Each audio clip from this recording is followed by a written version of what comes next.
और हमारा काम करने का तरीका यही है, क्योंकि हमारे ये जो गुरु महाराज हैं, इन्होंने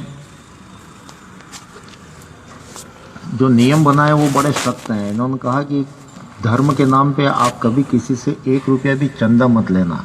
मेरी आवाज़ आ रही है क्या बराबर कि गूंज रही है? पीछे वाले को कम आ रही? आवाज़ बढ़ाओगे तो वो वापस आती है। थोड़ी सी बढ़ाओ।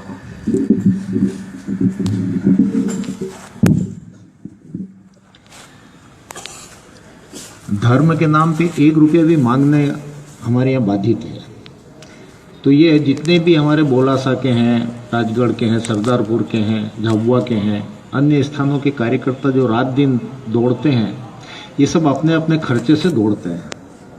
कहीं किसी से पैसा इकट्ठा करके या दूसरों लोगों से पेट्रोल डीजल डलवा करके और फिर यात्रा करना, ये हमारे यहाँ बिल्कुल नहीं होता है। इसीलिए हम इसी ढंग से काम करते हैं। ये थोड़ी बड़ी सभा थी तो इन्होंने माइक रखा, नहीं तो हमारी गाड़ी में माइक भी है, मेटी भी है। मेटी अपनी बिछाई, माइक शुरू किया और अपना काम शुरू कर देते हैं बताने का। इसलिए अखबारों में विज्ञापन नहीं देते हैं, टीवी पे ऐड नहीं देते हैं, बड़े बड़े शहरों में होर्डिंग्स नहीं लगाते हैं, और ये भोंगला ले लेके गांव गांव में प्रचार नहीं करते हैं। धर्म रथ चलते हैं ना, वो हमारे यहाँ नहीं है। तो उसमें हजारों लाखों रुपया लगता है और हमारे पास इतना पैसा है नहीं। इन्होंने तो इतना स्ट्रिक्ट नियम बनाया है कि अगर आप धर्म का प्रचार करने जाओ तो अपनी पानी की बोतल भी साथ रखो। अगर आपने किसी से पानी मांगा तो वो गिलास साफ करेगा, फिर पानी भर के लाएगा। उसको, सामने वाले को क्यों तकलीफ देते हो? आप अपनी बोतल गाड़ी में रखो, अपना टिफिन रखो। ऐसे बहुत सख्ती है। वो सबका तो पालन हम नहीं कर पाते हैं। चाय भी पीते हैं, खाना भी खा लेते हैं। इतना कड़क नियम हमारे से पलता नहीं है, क्योंकि रिश्ते नाते हमारे ऐसे डेवलप हो गए हैं कि यहाँ मेरे रिश्तेदार हैं, भाई बंद हैं, साधक हैं। अगर वो आग्रह करते हैं कि नहीं साहब आपको तो नाश्ता करना ही पड़ेगा, तो कर लेते हैं। उनको बुरा लग जाता है। ये हमारी मजबूरी है और हमारे गुरु ने इसको निषेध किया है। अब ये श्री राम शरणम क्या है, या सत्संग में क्या होता है, राम नाम की दीक्षा लेना क्यों जरूरी है, गुरु बनाने की क्या आवश्यकता है, क्या बिना गुरु के राम राम नहीं कर सकते? इन सब बातों की थोड़ी थोड़ी चर्चा करें। उसके पहले बता दूं कि ये स्वामी सत्यानंद जी महाराज है, पागड़ी वाले बाबा। खड़े हुए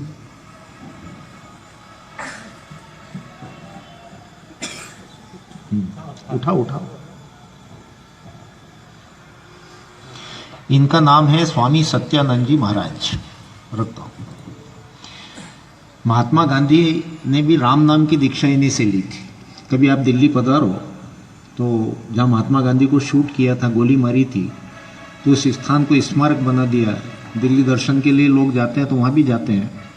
आप कभी पधारने का काम पड़े, देखना आप वहाँ पे महात्मा गांधी का चश्मा रखा है, उनकी घड़ी रखी है, उनकी लाठी रखी है, उनकी वो धोती रखी है, उनकी चप्पलें रखी है।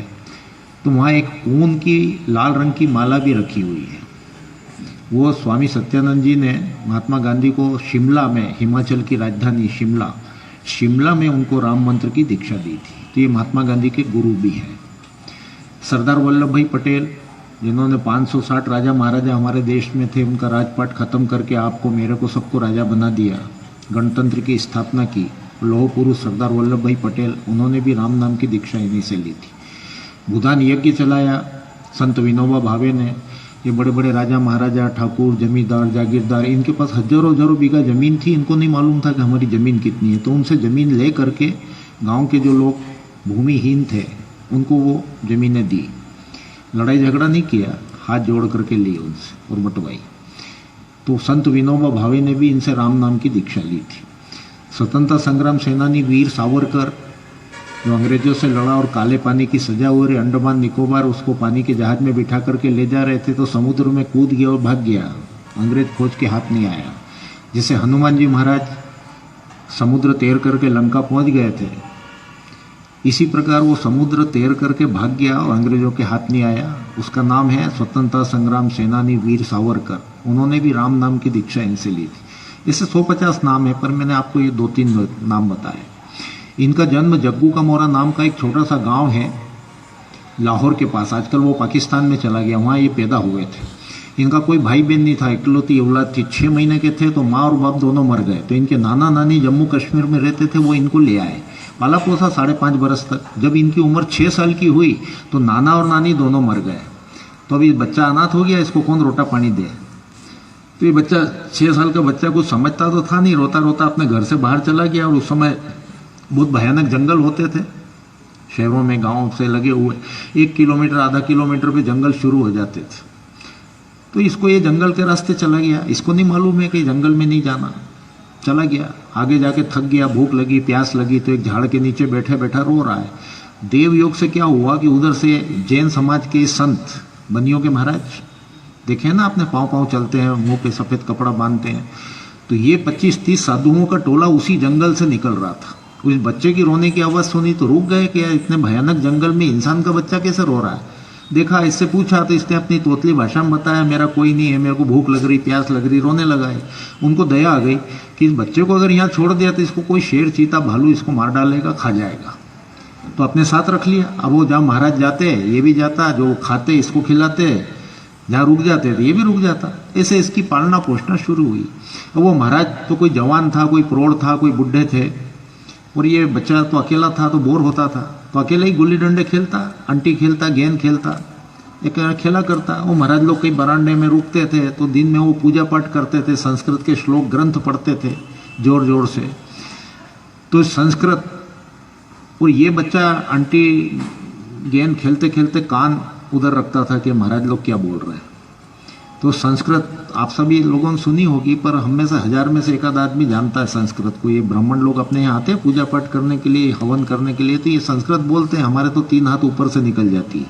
जैसे मैं आपको एक संस्कृत का श्लोक सुनाता हूँ, बहुत आराम से सुनाऊंगा, धीरे धीरे, आप मेरे को उसका मतलब बता देना। एक आध को मालूम होगा। येषां न विद्या न तपो न दानं ज्ञानं न शीलं न गुणो न धर्मा ते मृत्युलोके भूविभार भूता मनुष्य रूपेण मृगाश्चरन्ति। आया कुछ समझ में? आया? समझ में आया? ठीक है, एक को आया, और किसको आया? ये तो मैंने बड़ा आराम से बोला था तो आपको समझ में आ गया, लेकिन ये महाराज लोग जो बोलते हैं ना, ये बहुत जल्दी जल्दी बोलते हैं। इसी श्लोक को आप फिर से सुनिए। राम विधान तपम दानम ज्ञान शीलम गुणों धर्महं तै मृत्युलोके भूभारभूता मनुष्य रूपेण मृगाश्चरन्ति स्वाहा। पैसा चढ़ाओ, आखिरी वाला समझ में आता, पैसा चढ़ाओ, सही है। पर ये बच्चा सब समझता था, और दिन भर में 5 उस महाराज ने बोले, 10 उसने बोले, 25 उसने बोले, 50 उसने बोले, ऐसा वो दिन भर सुनता, 200-250। और रात को सब सोते थे तो ये खड़ा होकर के लाइन से एक एक बोलता जाता था। जितने भी उसने 200-225 सुने वो ऐसे कैसे बोल देता था। महाराज को बड़ा आश्चर्य हुआ कि बच्चे ने एक बार सुना और इसको याद हो गया। और असल बात क्या थी कि छोटा सा बच्चा मेरी गलती बताएगा तो मेरे को गुस्सा आएगा कि छोटा सा बच्चा जमीन में से निकला नहीं, मेरी गलती बता रहा है। तो ये अपने खुद के कान पकड़ता, बाप जी माफ करना, एक बात बताऊं तो क्या आपने वो श्लोक बोला ना उसमें ये गलती करी, बाप जी आपने वो बोला उसमें ये गलती करी, बाप जी आपने वो बोला उसमें ये गलती करी, किताब में तो ऐसा लिखा हुआ है। तो आखिर वो भी देखो संत महात्मा थे, समझ गए कि मामूली इंसान का बच्चा नहीं है, जरूर कोई पूर्व जन्म का महात्मा है। और जैसा गीता में भगवान श्री कृष्ण ने फरमाया है कि हे अर्जुन, मैं अपना प्रयोजन सिद्ध करने के लिए समय समय पर इस धरती के ऊपर महात्माओं को अवतरित करता रहता हूं। तो अवश्य परमात्मा का भेजा हुआ कोई दूत है और परमात्मा का काम करने के लिए आया है। ये जान करके वो उसको बहुत ज्यादा प्यार करने लगे, बहुत ज्यादा उसका ख्याल रखने लग गए। पहले तो समझा था 6 साल का बच्चा है, अपन चलते हैं, पाँव पे मालिश वालिश कर देगा, हाथ पैर दबा देगा, छोटे मोटे पानी वानी पिला देगा। और जब ये मालूम पड़ा कि ये बच्चा तो बड़ा चमत्कारिक है तो इसको बहुत ज़्यादा प्यार करने लग गए। अब ऐसे उसका पालन पोषण 12 साल तक उन लोगों ने किया। जब इनकी आयु 18 साल की हुई,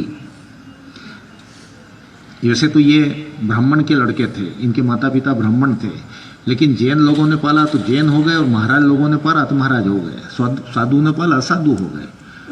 18 साल की उम्र में, ये तो छोटी सी उम्र में 10-12 साल की उम्र में बड़े बड़े चमत्कार बता रहे थे, लेकिन 12-13 साल के बच्चे को ना तो कोई लोन देता है बैंक वाला और ना कोई नौकरी देता है। जब तक उसकी एज 18 साल की नहीं हो जाती है। वोटिंग अधिकार भी हमको 18 साल की उम्र में। तो जब ये 18 साल के हुए तो सारे जैन समाज के संत इकट्ठे हुए एक स्थान पे और इसको जैन यति की पदवी दे दी। यति का मतलब तो होता है कि जो भगवान को पाने का यत्न करता है उसको अपन योगी, यति, तपस्वी, सिद्ध, महात्मा आदि नामों से जानते हैं। और हमारे यहाँ पे मालवांचल में, भिलांचल में यति का मतलब होता है कि आपका ये भवन है सामने, आंख बंद करे और कोई मंत्र बोले तो इसको नींव समेत उखाड़ करके और इसको बड़वानी में रख दे और बड़वानी का कोई मंदिर, कोई मकान आपके बाग में रख दे। जो ऐसी कण जानता है, जिसको ऐसी विद्या प्राप्त है, जिसको परमात्मा ने ऐसी सिद्धियां दे दी, उसको हम बोलचाल की भाषा में कहते हैं कि यार ये तो यति है, यति। अब ये 18 साल का बालक जब ऐसे ऐसे बड़े बड़े चमत्कार दिखाने लग गया तो इसका नाम देश विदेश में हो गया। उस समय अंग्रेजों का राज था, राजा महाराजाओं का राज था, तो सारे अंग्रेज अधिकारी, सारे राजा महाराजा सब इसकी पूजा पाठ शुरू कर दी और इसकी भेंट चढ़ावा चालू हो गया। जालंधर में जैन यतियों का हिंदुस्तान का सबसे बड़ा डेरा था, जहाँ पे लाखों करोड़ों रुपए की संपत्ति थी और लाखों रुपए का भेंट चढ़ावा आता था। उसके ये अधिपति बन गए, 18 साल की उम्र में है, अधिपति बन गए उस डेरे के, यतियों के डेरे के, पूरे देश के। 28 साल तक तो ये बड़े ठाट बाट से रहे, इसकी पूजा पाठ होती रही। क्यों? बड़े बड़े लोगों ने घेर लिया था इसको। इंग्लैंड की महारानी भी पानी के जहाज में बैठ के इसके दर्शन करने के लिए 1.5-2 साल में एक बार आती थी, इतना इसका नाम था। वो हमारे जैसे लोग, साधारण लोग तो वहाँ जा ही नहीं सकते, क्योंकि हमारी ज़्यादा भूख भी नहीं है। हमारी थाली में कोई 2-4 रोटी रख देता तो अपना पेट भर जाता। पर ये जो बड़े बड़े लोग हैं, कोठियों में रहते हैं, हवाई जहाज में घूमते हैं, 5-5 करोड़ की कारें हैं, इनका पेट बहुत बुरा है। अगर एक आध आदमी यहाँ बाग में आ जाए ना, आप 1 लाख रोटी उसकी थाली में रख दो तो वो भूखा का भूखा रहता, उसका पेट नहीं भराता कभी। तो उनको ऐसे महात्माओं की जरूरत पड़ती है कि यार एक फूंक मारेगा तो रात भर में मेरी तिजोरी भर जाएगी। इसलिए इसकी पूजा पाठ बड़े बड़े लोगों ने शुरू कर दी। 10 साल तक बड़े ठाट बाट से रहे। 28 साल की उम्र हुई तो इनके हाथ में एक किताब आई और किताब के पहले पन्ने के ऊपर लिखा हुआ था, रुक जा अभी मत पढ़। बाबा चौंक गए, अरे किताब छापी काहे के लिए? पढ़ने के लिए तो किताब छापते हैं, और इस किताब के तो पहले ही पन्ने पे रुक जा अभी मत पढ़। नीचे पढ़ा, अगर तेरा परब्रह्म परमात्मा के ऊपर भरोसा हो तो ये किताब पढ़ना, नहीं तो अपना टाइम खराब मत करना। चेतावनी, परब्रह्म परमात्मा क्यों? हमने तो 3 भगवानों के नाम सुने हैं, ब्रह्मा विष्णु महेश। ब्रह्मा जी हम सबको पैदा करते हैं, 84 लाख योनियों को, इंसानों को, सबको वो पैदा करते हैं। विष्णु भगवान और माँ लक्ष्मी हम सबको पालती है, और शंकर भगवान रुद्र का रूप धारण करके सृष्टि का संहार करते हैं। बुढ़े नहीं मरेंगे, इन बच्चों को पांव रखने की जगह नहीं मिलेगी। और ये तीनों भगवानों के काम भी बटे, और इनके अंडर में काम करने के लिए 33 करोड़ देवी देवताओं का स्टाफ है। जैसे आपके जिले का कलेक्टर है धार का, अकेला कलेक्टर सब काम नहीं कर सकता, तो उसके अंडर में काम करने के लिए हजारों कर्मचारी है, तो धार जिला चल रहा है। ऐसा ये ऊपर भी है। तो इन सब का क्रिएटर कौन? इनको बनाने वाला कौन? इन देवी देवताओं का काम बांटने वाला कौन? इनके ब्रह्मा विष्णु महेश के गॉडफादर कौन है? उसकी खोज करना। अगर उसमें तेरा भरोसा हो तो ये किताब पढ़ना। और जैसे हमारे यहाँ नीचे काम बता हुआ है, ऐसे ऊपर भी काम बटा हुआ है। एक आदमी सड़क का काम देखेगा, एक तालाब का देखेगा, एक अस्पताल का देखेगा, कि स्कूल का देखेगा। हमारे यहाँ अलग अलग काम बटे हुए, ऐसे ऊपर भी कोई पवन का देवता, कोई जल का देवता, कोई अग्नि का देवता, आदि आदि काम बटेले वहां भी। तो ये सब कार्य का विभाजन करने वाला, इनको पावर देने वाला, इनको देवता नियुक्त करने वाला, भगवान बनाने वाला, भगवान कौन है?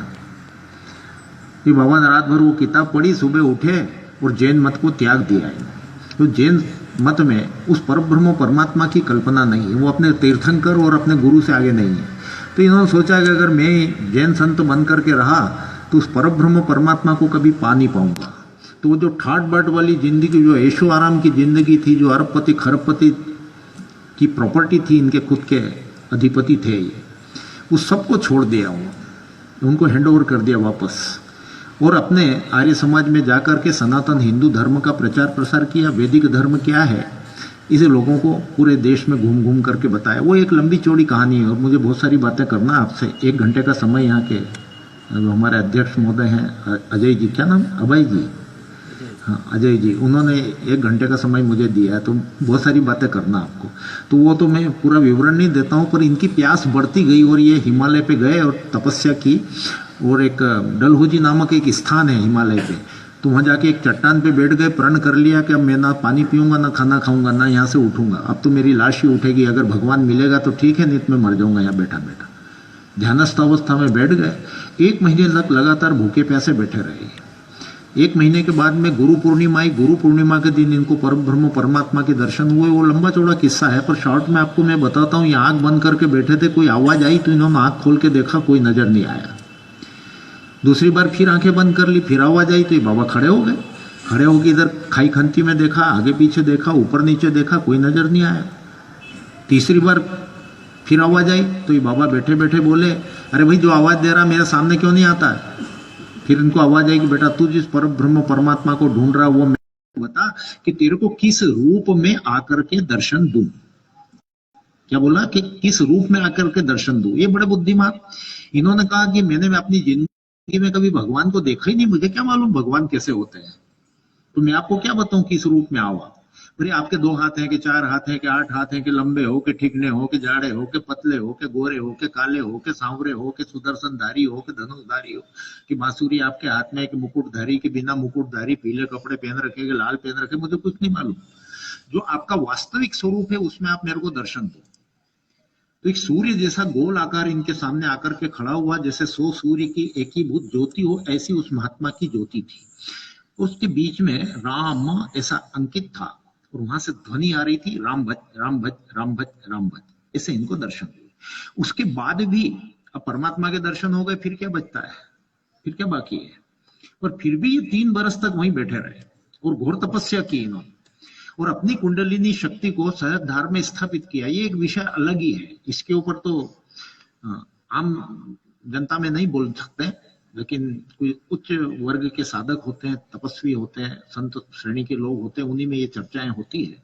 पर मैं आपको शॉर्ट में इतना ही बता देता हूं कि जहां हमारी रीढ़ की हड्डी खत्म होती है वहां पर एक बाल के 100वें भाग के बराबर कुंडलिनी शक्ति होती है, जिसको आध्यात्मिक भाषा में सर्पिणी या नागिन भी कहा जाता है। मैं आपको ये बता रहा हूँ, इसका मतलब आप ये मत समझना कि मैं बहुत जानकार आदमी हूँ, मैंने किताबों में पढ़ा है ना। आप मेरे को बुद्धिमान मत मान लेना कि मैं कोई कुंडलिनी जागरण के बारे में आपको बता रहा हूँ, ऐसा कुछ नहीं। जो कुछ है किताबों में जो लिखा वो आपको बता रहा हूँ। कई लोगों को गलत फहमी हो जाती, मेरे घर आ जाते हैं कि हमको सिखा दो। मेरे को नहीं मालूम कुछ, मैं अंगूठा छाप आदमी हूँ इस मामले में, कुंडलिनी के मामले में अंगूठा छाप। आप कोई से भी धर्म के मानने वाले हो, कोई से मत मतांतर के हो, किसी भी संप्रदाय के हो, किसी भी भगवान की आराधना करते हो, कोई सा भी आपका मंत्र हो, आप कर्मयोगी हो, भक्ति योगी हो, अष्टांग योगी हो, ज्ञान योगी हो, किसी भी पल से आप भगवान का पूजन करते हैं, तो ये कुंडलिनी शक्ति जो औंधे मुंह होती है ऊर्ध्वगामी होती है, मतलब औंधी पड़ी रहती है तो सीधी हो जाती है। और फिर हमारे चक्रों को भेदती हुई, 8 चक्र हैं, उनको भेदती हुई इंगला पिंगला नाड़ियां हैं, उनमें से ये यहां पहुंचती है। जिसकी कुंडलिनी यहां पहुंच जाती है वो जस्ट इक्विवेलेंट टू ब्रह्म, यानी वो ब्रह्म के समान हो जाता है। ब्रह्म के समान होना कोई भी हो सकता हो, आप भी हो सकते हैं, मैं भी हो सकता हूं, आप भी हो सकते हो, सब हो सकते हैं, पर वो कुंडलिनी को यहाँ लाना पड़ता है। और कभी कभी आ भी जाती है पर टिकती नहीं, 2 4 5 मिनट में वापस डाउन हो जाती है। उसको टिकाए रखना ये बहुत बड़ी कला है। वो इन्होंने 3 साल में हासिल कर ली। और अपनी देशी भाषा में समझोगे, जैसा आपका बाग में मकान है और आप दिल्ली चले जाओ, मुंबई चले जाओ, अमेरिका चले जाओ, और कोई पूछे आप बाग में आपका मकान कैसा है, तो फटाफट बता दोगे हाँ साहब मेरे घर के सामने एक गली है, वो सीसी रोड बना हुआ है, इधर नीम का झाड़ है, इधर मेरे ढोर ढंकर बनते हैं, इधर मेरा रसोड़ा है, इधर गेस्ट रूम है, इधर बहू बेटे का कमरा है, जो भी आपका 5-10 कमरे का मकान है, इधर ये पड़ोसी रहता है, उधर ये पड़ोसी रहता है, पीछे फलाना रहता है, ये सब बता दोगे आप। क्यों बता दोगे? कि उसके क्रिएटर आप हैं, उस मकान के बनाने वाले आप हैं, आप उसमें रहते हैं तो उस मकान की आपको पूरी जानकारी है। फिर वो पूछेगा आपके घर में कितने लोग रहते हैं, 10 जने रहते हैं साहब मेरे परिवार में, 10 के नाम बता दोगे। स्वभाव, हाँ साहब मेरे 2 बेटे हैं, एक तो मंदिर में जाके भगवान का पूजन करता है, एक दारू पी के गांव में झगड़ा करता है। जैसा भी जिसका स्वभाव होगा आप बता दोगे। अरे इंसानों का तो नहीं, आप जीव जानवरों का बता दोगे। मैं आपके घर में जानवर कितने हैं, तो हाँ सब इतने मुर्गे, इतने मुर्गी, इतने बकरे, इतने बकरी, इतने केड़े, इतनी केड़ी है, इतनी गाय, इतनी भैंस है, बता दोगे आप। इन सबको क्रिएट आपने किया है। इसी तरह से ये सब लोकांतर जो हमको सुनते हैं किताबों में या आंखों से दिखाई देते हैं, आकाश लोक, धरती लोक, पाताल लोक, आकाश के ऊपर के बताते 7 लोक, ये ग्रह नक्षत्र तारे जो हमको छोटे छोटे दिखते हैं, इनकी कोई गिनती नहीं कर सकता, बालों की कोई गिनती नहीं, तारों की भी कोई गिनती नहीं। और एक एक तारा जो छोटा छोटा हमको दिखता है, ये हमारी धरती माता के बराबर है, कोई 2 गुना बड़ा है, कोई 10 गुना बड़ा है, और सब एक दूसरे के चक्कर लगाते हैं, कहीं टक्कर नहीं होती है। ये लोकांतर, इस सबको बनाने वाला वो परमात्मा। तो जैसे हमने हमारा घर बनाया तो उसकी पूरी जानकारी, इसी तरह से पूरा ब्रह्मांड भगवान ने बनाया तो भगवान को उसकी जानकारी है। और जितनी जानकारी भगवान को इस ब्रह्मांड के बारे में, उतनी उस साधक को, उस भक्त को, उस संत को, उस महात्मा को हो जाती है जिसने अपनी कुंडलिनी शक्ति को यहाँ स्थिर कर लिया।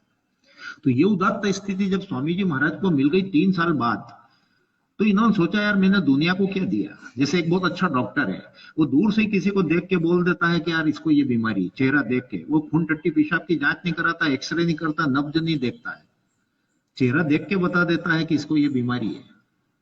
इतना कोई माना हुआ डॉक्टर है, इतना कोई अच्छा डॉक्टर है, लेकिन जिंदगी में एक आदमी का भी इलाज ना करे तो उसका डॉक्टर होना ना होना बेकार है, वो कोई काम का नहीं वो डॉक्टर। तो ये सोच करके कि जब भगवान ने मुझे इतना दिया तो मैंने दुनिया को क्या दिया, ये वापस आए, श्री राम शरणम की स्थापना की और लोगों को बताया कि देखो बेटा मैंने राम राम राम राम राम राम राम राम किया है तो मेरे को ये फायदे मिल गए, आप लोग भी अगर राम राम राम राम करोगे तो आपको भी ये फायदे मिलेंगे। तो इसमें गुरुडम वाली कोई बात नहीं। जैसे साधारण सी बात है कि मैंने चॉकलेट खाई है, ये वाली, ये मेरे को मीठी लगी है, आप लोग भी इस चॉकलेट को खाओगे तो आपको भी मीठी लगेगी, बस इतनी सी बात। लेकिन ये तो 6 साल का बालक था, तभी से भूत भविष्य वर्तमान सब जानता था, चमत्कारिक बालक था। तो इसको तो मालूम है कि ये कलयुग है और कलयुग में सबसे ज्यादा ठगी, सबसे ज्यादा बेईमानी अगर कहीं होगी तो धर्म क्षेत्र में होगी। आज मंदिर बनाते हैं, दूसरे दिन बनिए की दुकान बन जाती है, आज आश्रम बनाते हैं, दूसरे दिन वो बिग बाजार बन जाता है। धर्म के नाम पे बहुत हो रहा है। आप टीवी पे देखते हो लाखों लोग, करोड़ों लोग, कोई कहता 5 करोड़ इस महात्मा से जुड़े हुए, कहां है उनकी गति, क्या है, कोई जेल में है, कोई कहां है, कोई क्या है, ये सब चल रहा है, धर्म के नाम पे हो रहा है। तो ये कुछ टर्म्स कंडीशन बना गए। देखो बेटा जब तक मैं शरीर में हूं तब तक तो तुम सब लाइन से रहोगे, जैसे मैंने शरीर छोड़ा तुम सब भी बनियागिरी करने लग जाओगे धर्म के नाम पे। तो कुछ नियम कायदे बना गए कि देखो तुमको पूजा पाठ करने के लिए 1 कमरा बनाना, 1000 कमरे बनाना, मैं ना नहीं कहता हूं, पर मेरे नाम की कोई भी एक ईंट भी कहीं मत लगाना, मेरे नाम का कोई मंदिर मत बनाना, मेरे नाम का कोई आश्रम मत बनाना, मेरे नाम का कोई मठ मत बनाना। हाँ अगर तुम पूजा पाठ करने के लिए श्री राम शरणम बनाते हो तो उसके अंदर मेरी मूर्ति मत रखना। दुनिया इतनी पागल है कि भगवान को छोड़ के मेरी पूजा शुरू कर देंगे। मैं अभी जिंदा हूं और मेरे को मुंह पे आके लोग कहते हैं कि आप तो भगवान हो, तो मेरे मरने के बाद तो बहुत बड़ा भगवान बना देंगे। और मनुष्य की योनि मिली है भगवान की पूजा करने के लिए मिली, किसी इंसान की पूजा करने के लिए नहीं मिली। इंसान का आदर मान सम्मान सब करें, उसके पैर में पड़े, सब कुछ कर ले, लेकिन पूजा तो भगवान की ही होती है। तो तुम लोगों को भ्रमित मत कर देना, इसलिए मेरी मूर्ति मत लगाना कहीं भी। इसमें दान पेटी मत रखना, अगर दान पेटी रख दी तो तुम्हारा ध्यान भगवान की तरफ नहीं जाएगा, ध्यान पेटी की तरफ जाएगा कितनी भरी कितनी भरी। और तुम लोगों में भेदभाव करोगे, ये भैया तो 1 रुपया नहीं चढ़ाते, ये खाली 10 चढ़ाता, वो 100 चढ़ाता, वो 1 लाख चढ़ाता है, तो उनके आगे पीछे घूमोगे ज्यादा चढ़ाने वाले। तुम्हारा व्यावसायिक दृष्टिकोण हो जाएगा, आध्यात्मिक दृष्टिकोण से तुम्हारा मानस बिजनेस करने लग जाएगा। तो दान पेटी मत रखना, पंडा मत रखना, पंडा भी नहीं हमारे यहाँ।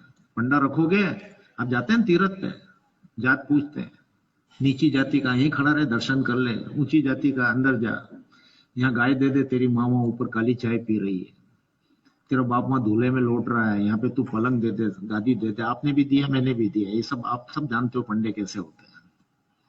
तो पंडा यहाँ मत रखना। किसी बात का, कोई जाति का, पोस्ट का, चपरासी में, कलेक्टर में, गरीब में, अमीर में, अंगूठा छाप में, विद्वान में, चमार में, ब्राह्मण में, आदिवासी में, ठाकुर में, कोई भेदभाव मत करना, सबको समान रूप से आदर देना। अगर हमारे श्री राम शरण में एक चपरासी आगे बैठ गया, कलेक्टर साहब आए, कमिश्नर साहब आए, उस चपरासी को कोई उठा नहीं सकता कि आप चपरासी साहब पीछे चले जाओ, यहाँ कलेक्टर साहब बैठेंगे, ऐसा हमारे यहाँ सिस्टम है ही नहीं। और अभी हिंदुस्तान में सैकड़ों हजारों राम शरणम बने हुए, लेकिन विदेशों में भी है, जहां जहां हिंदू लोग पहुंच गए राम शरणम के लोग, वहां भी बने हैं। अमेरिका में है, कनाडा में, हंगरी में, हॉलैंड में, यूरोपियन कंट्रीज में, इंग्लैंड में, सिडनी, ऑस्ट्रेलिया में है, नेपाल में है, भूटान में है, श्रीलंका में, मलेशिया में, बैंकॉक में, सब जगह राम शरणम बने हुए हैं। लेकिन किसी भी राम शरणम में आपको बाबा की मूर्ति नहीं मिलेगी, दान पेटी नहीं मिलेगी, पंडा नहीं मिलेगा और कोई प्रकार का भेदभाव नहीं मिलेगा। और रसीद काटने वाले वो मंगते भी खड़े हुए आपको वहां नहीं मिलेंगे कि साहब ये भंडारा करना, 500 की रसीद काट दूं, 100 की काट दूं, 1000 की काट दूं, ऐसे मंगते भी हमारे यहाँ नहीं मिलेंगे। ऐसा सिस्टम बना रखा। ये तो मैंने आपको परिचय दिया। और फिर ये कहा कि किसी से कुछ छुड़ाना मत। आपने ये कपड़े पहन रखे बहुत अच्छे हैं, इससे भी अच्छे कोई कपड़े पहन सकते हो तो पहनो आप। हम आपको ये नहीं कहेंगे लंगोटी लगा लो, भगमा कपड़े पहन लो, जनेऊ धारण करो, घोटमोट करा लो, जटाएं रख लो, हिमालय पे चले जाओ, कुछ नहीं छोड़ना। आप जो काम कर रहे हो, आप जो खेती कर रहे हो खेती करो, धंधा कर रहे हो धंधा करो, नौकरी कर रहे हो नौकरी करो, किसी को कुछ नहीं छोड़ना। न बीबी को छोड़ना, न बच्चे को छोड़ना, न माँ को छोड़ना, न बाप को छोड़ना, और न काम धंधा नहीं छोड़ना। आप स्टूडेंट है, पढ़ रहे हैं तो पढ़ो, जो कुछ काम आप कर रहे हो करते रहो, पर चलते फिरते उठते बैठते सोते जागते काम काज करते हुए राम राम राम राम करते रहो। बस इतना सा बताया। अगर मैं आपको कहूंगा कि आप 8 घंटे तक माला करें राम राम की, तो गेहूं कौन बोएगा? मेरा पिता आके, मेरा बाप बोएगा। वो गेहूं नहीं बोओगे, आपके बच्चे भूखे मर जाएंगे, और भूखे मर जाएंगे, गरीब हो जाओगे आप, तो भगवान का भजन कर ही नहीं सकते। भगवान का भजन वही कर सकता है जिसका पेट भरा हुआ हो। खाली पेट भगवान का भजन नहीं होता है। खूब कमाओ, 1 लाख कमाते हो, 5 लाख कमाओ। आप भी अगर 6 घंटे माला करोगी तो घर का काम समय पे नहीं होगा, तो आपका बेटा भी कहेगा मम्मी मेरी खराब है, आदमी भी कहेगा मेरी मिसेस खराब है, टाइम पे रोटी नहीं बनाती, जब देखो जब माला करती रहती है। तो घर के भी सब काम करना, जो भी आपके लौकिक कर्तव्य हम सबको निभाओ। आप बिल्कुल ईमानदारी से खूब काम करो, खूब काम करो, पर फालतू समय में राम राम करो। क्यों करो?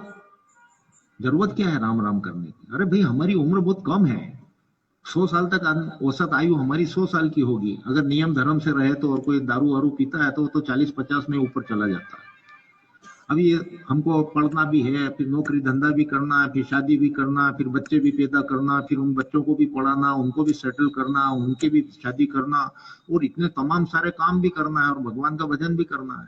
तो हाउ इज इट पॉसिबल? ये सब काम भी करो और भगवान का भी भजन करो एक छोटी सी उम्र में। ऐसा नहीं हो, हमारे बाप दादा 1000-1000 साल तक जीते थे, 750 साल तक राज करते थे, 250 साल जंगल में जाके भगवान की उपासना करते थे। तो उनके पास तो काफी टाइम था, हमारे पास टाइम कहाँ इतना। इसलिए खाली समय में, खाली समय क्या है? आप सड़क पे खड़े हो, आपको धार जाना है, बस आ रही है, बस आ रही, बस आ रही, यहाँ खड़े हो।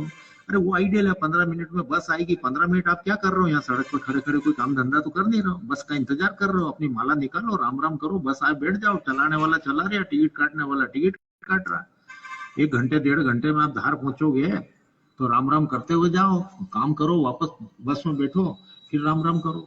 रात को सोते हो खाटले पे तो नींद आ जाती है, आधा घंटा 1 घंटा लगता है ना सोने में। तो कोई लफड़ेबाज हो तो 2-3 घंटे नहीं आती है। सुबह वो मांगने वाला आएगा, लफड़े पड़ गया, थानेदार भी जमानत भी कराना, वकील से पास तो उसको 2-3 घंटे नींद नहीं आती। अरे भाई जब तक नींद नहीं आवे तो वो तो आइडियल समय है ना आपका, उस समय तो कुछ नहीं कर रहे हो आप, तो उस समय माला कर लो, राम राम राम राम राम राम राम।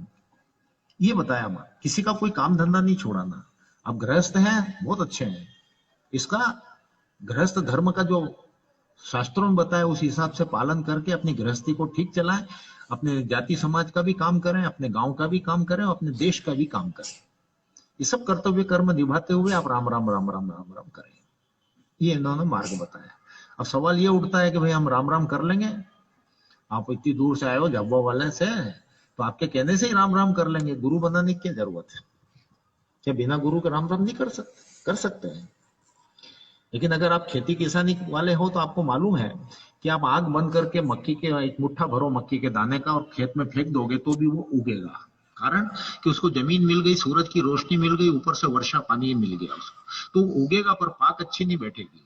लेकिन अगर आप फार्म हाउस का बीज लाएंगे, खेत को ठीक से करेंगे, फिर बोवनी करेंगे, समय समय पे फर्टिलाइजर डालेंगे, दवाई का छिड़काव करेंगे, निंदाई खुदाई करेंगे, ढोर ढंकर से उसकी रक्षा करेंगे, ये खेती का कानून और कायदा है।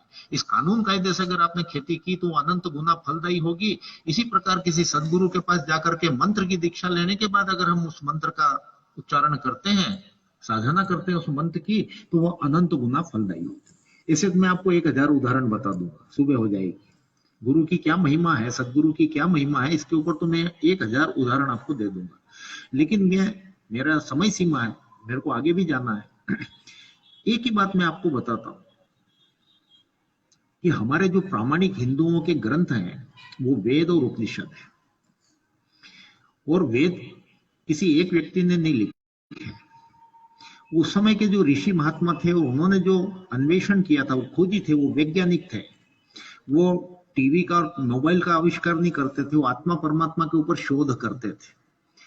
तो उन सब के अनुभव का कलेक्शन वेदों में है। और वो हमारे वेद कहते हैं कि हम ऋषियों की संतानें हैं, हम मामूली लोग नहीं है। इस धरती के ऊपर अगर सबसे ऊंचा किसी का खून है, जर्मनी वाले कहते हैं कि धरती पे सबसे ऊंचा खून हमारा है, तो मैं भी यही कहता हूं कि धरती पे सबसे ऊंचा खून अगर किसी का है तो वो हिंदुस्तानियों का है, क्योंकि हम ऋषियों की संतानें हैं। और आप भी बाप हैं किसी बेटे के, मैं भी किसी बेटे का बाप हूं। और कोई भी बाप ये नहीं चाहता कि उसका बच्चा खड्डे में गिर जाए, कुएं में गिर जाए, तो उसको रोकता रहता है, टोकता रहता है, ये तू उस दोस्त के साथ मत घुमा कर, तू उधर मत जाया कर, तू उस दुकान पे मत बैठा कर। बाप को हमेशा चिंता रहती है कि मेरा बच्चा कुएं में ना गिर जाए, कुएं मतलब अधोगति में ना चला जाए। हमारे पिता को भी ये चिंता थी कि 84 लाख योनियां भटक भटक भटक भटक के बड़ी मुश्किल से कोई 1 लाख साल बाद, कोई 5 लाख साल बाद, कोई 10 लाख साल बाद ही इंसान बना है। और खाने पीने के चक्कर में, दुनिया के चक्कर में कोई मूल बात नहीं भूल जाए, इसलिए वेदों में इस बात को वर्णित किया गया, ऋषियों ने लिख के दिया है वेदों में कि बेटा तुम्हारी जो मर्जी हो वो करो, पर एक काम मेरे कहने से कर लेना कि किसी सदगुरु के पास जाकर के मंत्र की दीक्षा ले लेना, तो तुम कभी भी अधोगति को प्राप्त नहीं होंगे। और इस जन्म में नहीं तो अगले जन्म में अवश्य मेव, डेफिनेट शब्द लिखा है, अवश्य मेव सफल हो जाओगे। उनको चिंता है कि ये कई चक्कर में, खाना पीना के चक्कर में, दुनियादारी के चक्कर में भूल नहीं जाए मूल का, सदगुरु का आपके जीवन में। यहां तक भी लिखा है वेदों में तो कि अगर आपके जीवन में सदगुरु का प्राकट्य हो गया तो उसके कारण सदगुरु का और आपका जो मंत्र के कारण जो रिश्ता है वो बड़े उत्तरदायित्व वाला है, और सदगुरु 6 जन्मों तक आपका पीछा करता है। ये भी लिखा है वेदों में। गुरु शब्द नहीं लिखा है, सदगुरु लिखा है। लेकिन 100 में से 100 लोग गुरु बनाते हैं, सदगुरु नहीं बनाते। और कौन कौन बनाता है? आप टीवी देखते हो, अमिताभ बच्चन साहब कहाँ जाते हैं, सचिन तेंदुलकर साहब कहाँ जाते हैं, ग्रेवर साहब कहाँ जाते हैं सुप्रीम कोर्ट के जज, मिश्रा जी कहाँ जाते हैं सुप्रीम कोर्ट के जज, ऐसे ऐसे सेलिब्रिटीज, वो कहाँ जाके मत्था टेक रहा है? सदगुरु शब्द लिखा है, गुरु शब्द नहीं लिखा है। गुरु तो गली गली मोहल्ले मोहल्ले मिलेंगे, एक ढूंढो को 1000 मिल जाएंगे, टोपला भर के सिर पे उठा लो, इतने गुरु मिलेंगे आपको। गुरु बनाने का नहीं लिखा उन्होंने, सदगुरु ये उन्होंने लिखा है। फिर बहुत सारे लोग कहते हैं साहब हम गुरु तो इसलिए नहीं बना रहे हैं, सदगुरु इसलिए नहीं बना रहे हैं, फिर उनके हिसाब से चल नहीं पाएंगे, वो जैसा बताएंगे वैसा कर नहीं पाएंगे, तो अपने घर में बैठे बैठे भले अपन।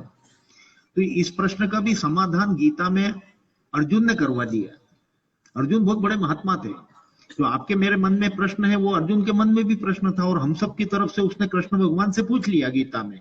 अर्जुन पूछते हैं कि हे मित्र, हे सखा, हे श्री कृष्ण, है तो वो श्रद्धालु, लेकिन उसका योग सिद्ध नहीं हुआ, तो मरने के अनंतर वो किस गति को पाएगा?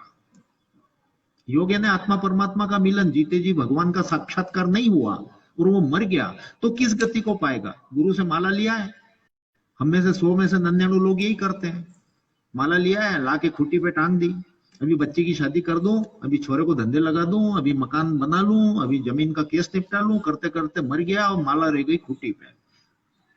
अब माला फेरी नहीं तो भगवान कहां से मिलेंगे, और मर गया, तो उसकी गति क्या होगी, ये अर्जुन का प्रश्न था। तो भगवान इसका इतना अच्छा उत्तर देते हुए, देखो आपके घर घर में गीता होगी, और नहीं हो तो हमारे राम शरणम वालों से ले लेना, 20 30 40 रुपए मिल जाएगी आपको गीता, और पढ़ना आप उसको। मैं यथावत बता रहा हूं, आप एक भी शब्द मेरी तरफ से नहीं जोड़ रहा हूं। भगवान जो उसका उत्तर फरमाते हैं अपने श्रीमुख से, वो फरमाते हैं कि हे अर्जुन, ऐसे श्रद्धालु की आत्मा का त्रय काल में कदापि नाश नहीं होता।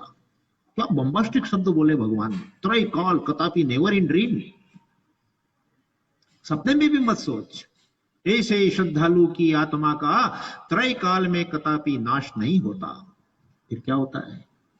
भगवान आगे फरमाते हैं कि वो अपने शुभाशुभ कर्मों के फलों को भोगने के अनंतर, यानी जो उसने खरे खोटे काम किए हैं, खरी खोटी सजा इनाम, तो उसका हिसाब किताब चुकता हो जाएगा, उसके बाद मैं उसको श्रीमंतों के घर में पैदा कर दूंगा। क्या फरमाते हैं? श्रीमंत है ना, 10 पीढ़ी तक खा ले बैठे बैठे इतना माल, केवल माल नहीं, माता पिता भी संस्कारित, वेदों के पठन पाठन करने वाले हों, भक्ति धर्म को अपने पूरे जीवन में उतार लिया हो, परमात्मा में पक्का भरोसा रखने वाले हों, सदाचारी हों, पवित्र हों, परोपकारी हों, और उनके यहाँ पे 10 पीढ़ी तक खा ले इतना माल हो, ऐसा घर श्रीमंतों का घर कहलाता है। भगवान कहते हैं कि मैं ऐसे घर या कुल में उसको पैदा कर दूंगा। किसको? योग भ्रष्ट को, जिसका योग सिद्ध नहीं हुआ, उस योग भ्रष्ट को श्रीमंतों का घर मिलेगा, गीता के हिसाब से। ये मेरे शब्द नहीं है, किसी महात्मा के शब्द नहीं है, साक्षात भगवान के वचन है, ऐसा उन्होंने फरमाया।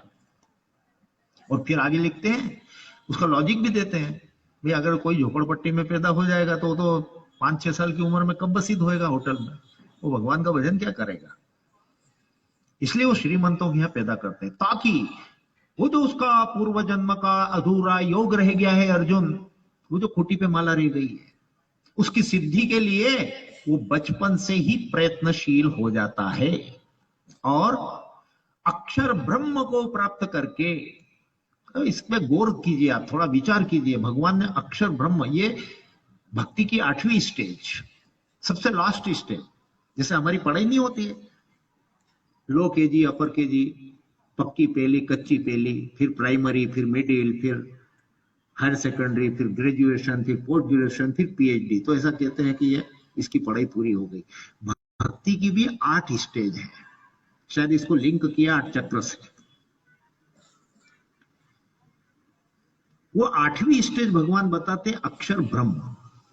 लेकिन हम लोग क्या करते हैं, हम बहुत लकी हैं, हमको ये हिंदू माँ मिली, इनकी कोंख में हम रहे, तो ये माँ हमारी इतनी अच्छी, हम साल 6 महीने के थे, हमको गोद में लेती, उसको मस्ती करते हैं, गिलास ढोल देते हैं, लोटा ढोल देते हैं, तो हमारे हाथ में आरती पकड़ा देती, बेचारी पूजा पाठ भी करती थी, तो हमारे हाथ में घंटी आरती पकड़ा देती और कहती ओम जय जगदीश हरे, ओम जय जगदीश हरे। तो हमका तो वो संस्कार मिले हिंदुओं को, तो हम साल 6 महीने के थे तब से ओम जय जगदीश कर रहे हैं। लेकिन दुर्भाग्य की बात क्या है, एक माँ ने तो बहुत अच्छा क्या था, हमको लोअर केजी में भर्ती करा दिया। हम 90-100 साल के हो जाते हैं, आज भी ओम जय जगदीश हरे से आगे बढ़ते ही नहीं। घंटा बजा दिया, ओम जय जगदीश कर लिया, जल चढ़ा दिया, हो गई भक्ति। भक्ति की 8 स्टेज होती है, और पहली स्टेज में नहीं गए, आपने एबीसीडी नहीं पढ़ी तो आप डॉक्टर भी नहीं बन सकते, इंजीनियर भी नहीं बन सकते। तो ऐसा तो नहीं है कि एबीसीडी बेकार है, वो हमारी माँ ने जो हमको शिक्षा दी वो बहुत अच्छी थी, ओम जय जगदीश हरे। लेकिन ये तो हमारा फर्ज है कि हम आगे बढ़े। लेकिन हम जय जगदीश हरे 6 महीने के थे तब भी कर रहे हैं, 90 साल के हैं तब भी कर रहे हैं, इसके आगे बढ़े ही नहीं। भगवान यहां फरमाते अक्षर ब्रह्म। अक्षर ब्रह्म क्या है? ओम राम हरि नारायण, ये अक्षर ब्रह्म। इस अक्षर ब्रह्म को प्राप्त करके हे अर्जुन फिर मेरे में ही समा जाता है। जो आपके मेरे पापा ने वेदों में लिखा कि बेटा तू इस जन्म में नहीं तो अगले जन्म में अवश्य में सफल हो जाएगा, वही बात भगवान ने रिपीट की। अक्षर ब्रह्म को प्राप्त करके हे अर्जुन फिर मेरे में ही समा जाएगा, ये 8वीं स्टेज। लेकिन क्या करें साहब, यहां जितने भी आप लोग बैठे हैं सब समझदार लोग हैं। ये छोटी सी बच्ची बैठी है, ये भी इस चीज को जानती है, ये बुजुर्ग लोग बैठे हैं, ये भी इस चीज को जानते हैं। लाश देखी है आपने? मरे हुए आदमी को देखा है? देखा बेटा, मरे हुए आदमी को देखा है? क्यों बच्चों, दिखा है आपने मरे हुए आदमी को? देखा? देखो छोटा सा बच्चा बोल रहा है हाँ देखा मरे हुए। अब मरे हुए आदमी में जिंदे में क्या अंतर है? मरे हुए में और जिंदे में क्या अंतर है? ऐसा तो ही नहीं कोई आदमी मर गया तो दोनों हाथ आकाश में उड़े, तो ये मेरे पापा के हाथ उड़ रहा है, मेरे पापा मर गए होंगे, अब मर गए होंगे, मेरे पापा के दोनों हाथ जा रहे हैं ऊपर, ऐसा कुछ है क्या? फिर वो बेटा क्यों जला देता है अपने बाप को? 1 घंटे भी नहीं रखता है, रात भर की तो बहुत बार है। कोई लोग कहते हैं यार रात को 8 बज गई, यार अब 8 बजे का पापा का दाग जगा रहे। आप समझते नहीं अंकल, उनके मम्मी की तबीयत बहुत खराब है, तो 1 रात भी रखना नहीं चाहता, वो रात को ही मार देता बाप को। इसका ये मतलब नहीं है कि वो बेटा हमारा दुश्मन है, बेटा हमारा समझदार है। भैया क्या देख रहे हो आप? क्या है उधर?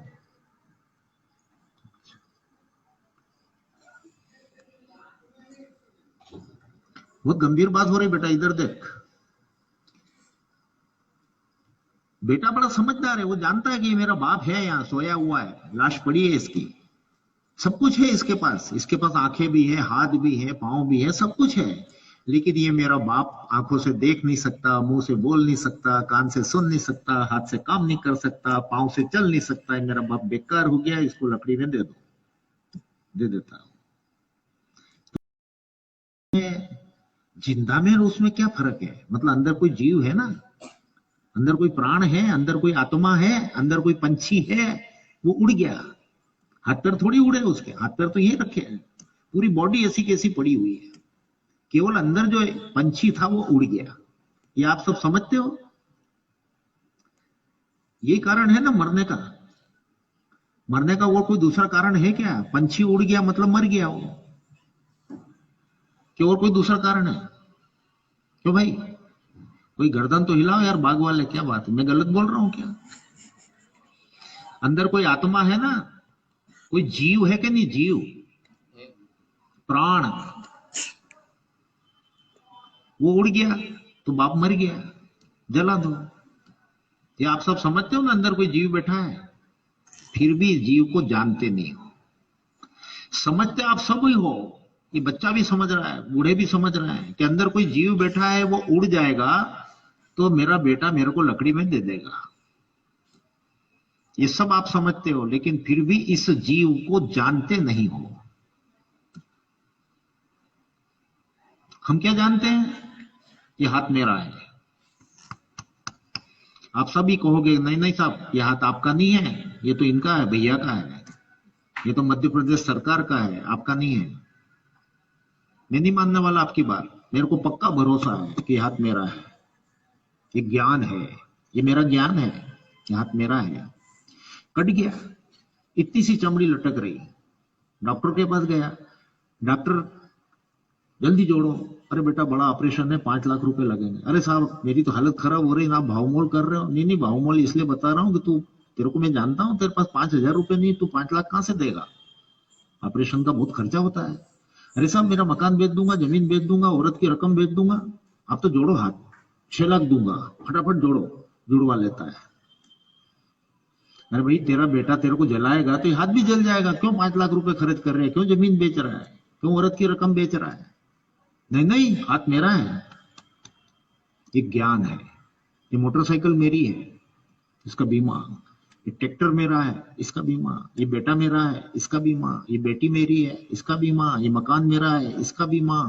अरे और तो और, ये बकरी मेरी है तो बकरी का भी बीमा। नहीं, भैंस मेरी है तो भैंस का भी बीमा। जहां जहां तक आदमी का ज्ञान है कि ये मेरा है, मेरा है, मेरा है, मेरा है, तो मेरा बेटा इतनी चिंता करता है, हर साल पैसे भर के बीमा कराता है, कोई नुकसान नहीं हो जाए, मेरा अलर्ट रहता है, अलर्ट रहता है।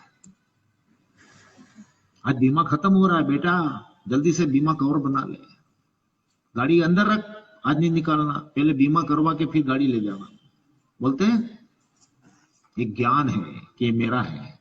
अब आप ये बता दो कि ये जीव किसका है?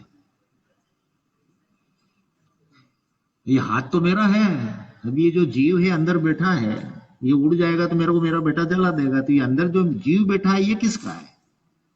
मेरा ही है ना। कि मध्य प्रदेश सरकार का, शिवराज सिंह चौहान का है? किसका है? दिल्ली वाली सरकार नरेंद्र मोदी का है? किसका है? ये जीव मेरा है कि नहीं? ये हाथ मेरा है, ये बात भी सही है, पर ये जीव भी तो मेरा है। इसका इंश्योरेंस नहीं कराना, इसका बीमा नहीं कराना? अभी तो ये जीव 9 महीने इनके पेट में रहा, ये माँ के पेट में रहा 9 महीने, तो ये इंसान का शरीर मिला, क्यों मिला? कि ये जीव इनके पेट में घुस गया था, इसलिए मेरे को इंसान बनाया। अब यहां से उड़ेगा फुर, और कुतिया की कोंख में गया तो क्या बनेगा? कुत्ता बनेगा। गधी की कोंख में गया तो गधेड़ा, नागिन की कोंख में गया तो सांप बनेगा। इसकी चिंता नहीं करना, इसका इंश्योरेंस नहीं कराना। इसकी कौन सी तारीख है निकलने की, कुछ मालूम है? मोटरसाइकिल की तारीख मालूम है आपको? 13 तारीख को बीमा खत्म हो रहा है जीप का, गाड़ी का, उसकी तारीख याद है? इसकी कोई तारीख है याद है किसी को? कब निकलेगा ये? इसका इंश्योरेंस नहीं कराना। यही तो बात हमारा बाप वेदों में लिख गया।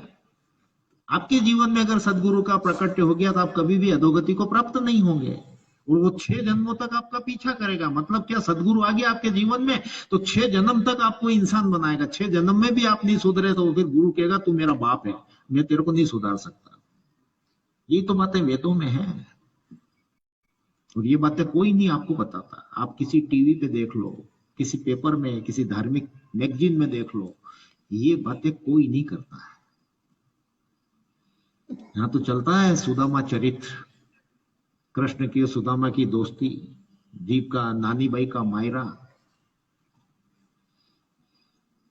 कृष्ण भगवान की लीला है, वो सब अपने हिसाब से आपको सुना सुनू के इकट्ठा करके पोटला यूं माथे पे लेके चले जाएंगे। ये जो मूल बातें हैं, धर्म का जो सूक्ष्म तत्व है, ये कौन बताता है?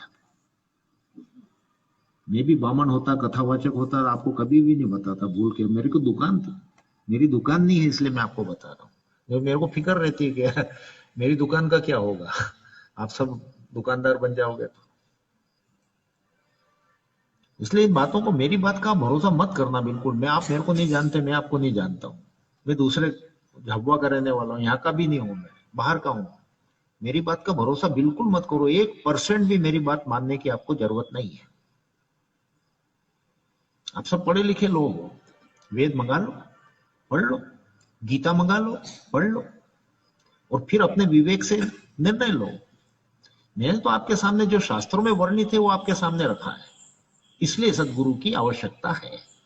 और फिर गुरु और सदगुरु का जो भेद है वो भी आपको मालूम है कि जिसने अपनी आंखों से परमात्मा के दर्शन किए और जिस परमात्मा के दर्शन किए हो उसी का मंत्र दे वो सदगुरु। गुरु तो मर जाएगा, सदगुरु कभी नहीं मरता है, वो तत्व है, सूक्ष्म है। मैंने महाराज जी को कभी देखा ही नहीं, जैसा आपको फोटो बताया ऐसा लोगों ने मेरे को फोटो बताया था। लेकिन कोई मेरे को नींद में से हिला हिला के पूछे कि तेरा गुरु कौन, तेरा गुरु कौन, तो मैं कहा स्वामी सत्यानंद जी, जो महात्मा गांधी के गुरु वो मेरे भी गुरु। ये जवाब देता हूं, मैंने कभी नहीं देखा इनको।